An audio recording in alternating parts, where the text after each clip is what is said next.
Imagina só você chegar de navio numa ilha grega e dar de cara com uma estátua tão absurda de grande que parece estar vigiando o mar. Não é exagero. Isso realmente existiu, e o nome dela era Colosso de Rhodes. Era simplesmente uma das 7 maravilhas do mundo antigo. A história começa na ilha de Rhodes, lá no mar Egeu, por volta do ano 305 a.C. A galera de lá tinha acabado de sair vitoriosa de uma treta pesada contra o rei Demétrio e, que tentou invadir a ilha com tudo. Como forma de comemorar essa vitória épica, eles decidiram fazer algo grandioso, e aí veio a ideia de construir uma estátua gigantesca do deus Hélio. Eles queriam que fosse tão monumental que ninguém jamais pensasse em atacar Rhodes de novo. O colosso foi feito de bronze e ferro, com base de mármore branco, e tinha cerca de 33 metros de altura, ou seja, mais alto que a Estátua da Liberdade se tirássemos o pedestal dela. A construção levou cerca de 12 anos e foi concluída por volta de 280 a.C. O responsável pela obra foi um escultor chamado Quers de Lindos, que foi discípulo de Lisipo, o Michelangelo da Grécia Antiga. Dizem que o colosso ficava com as pernas abertas, uma em cada lado da entrada do porto, e os navios passavam por baixo. Mas isso é mais mito do que fato. A teoria mais aceita pelos historiadores é que ele ficava com os pés juntos, em terra firme, ainda assim sendo uma visão totalmente impressionante para quem chegava à ilha. Era tipo a prova viva de que Rhodes era forte, livre e confiante. Só que o colosso, apesar de toda a sua imponência, teve um fim bem trágico e rápido. Menos de 60 anos depois de ser construído, um terremoto violentíssimo abalou a região e a estátua desabou. Imagina o som que foi isso, toneladas de metal e pedra se espatifando no chão. Mas, mesmo destruído, o colosso continuou sendo tratado como uma maravilha.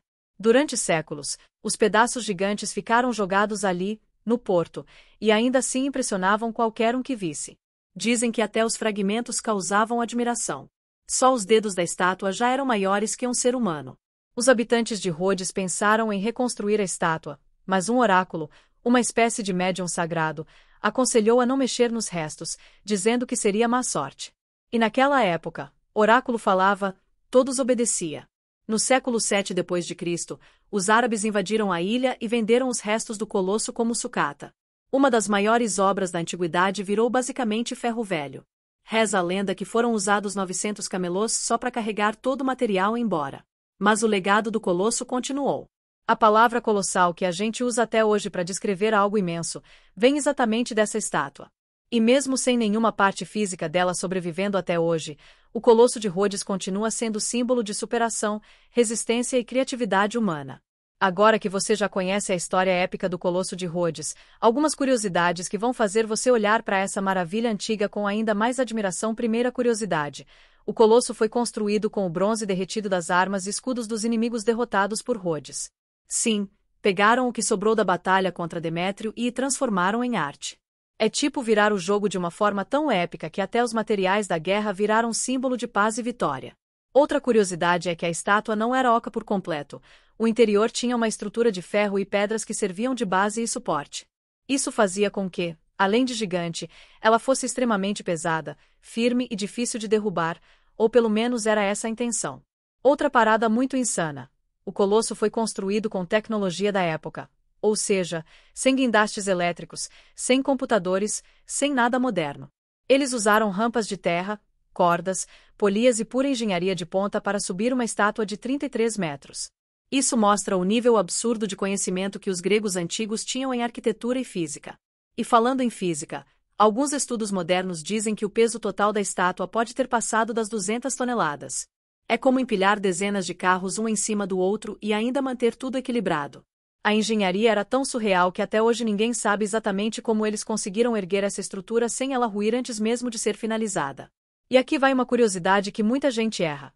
O Colosso de Rhodes não foi construído com as pernas abertas sobre a entrada do porto, como se vê em várias imagens e até em desenhos animados. Essa ideia surgiu séculos depois, na Idade Média, e virou um mito. Na real, se ele fosse mesmo construído assim, os navios teriam que esperar décadas até a estátua ser finalizada para poder entrar no porto de novo, já que a construção impediria a passagem. Historicamente, o mais provável é que a estátua ficasse em terra firme, em posição ereta e majestosa, vigiando o mar. Mesmo sem a pose dramática, o impacto visual era absurdo. Ela era o primeiro cartão de visitas da cidade para quem chegava por mar. E para fechar com chave de ouro, acredita que já houve propostas modernas para reconstruir o Colosso de Rhodes? Sim, arquitetos e artistas já sugeriram criar uma nova versão da estátua como homenagem à original, só que usando materiais atuais e até com iluminação especial. Uma dessas propostas incluía fazer uma versão sustentável, com painéis solares cobrindo o corpo da estátua, para que ela também gerasse energia para a cidade. Imagina que loucura seria ver uma maravilha antiga renascendo em forma de tecnologia moderna. Até agora nada foi feito, mas a ideia vive na cabeça de muita gente apaixonada por história.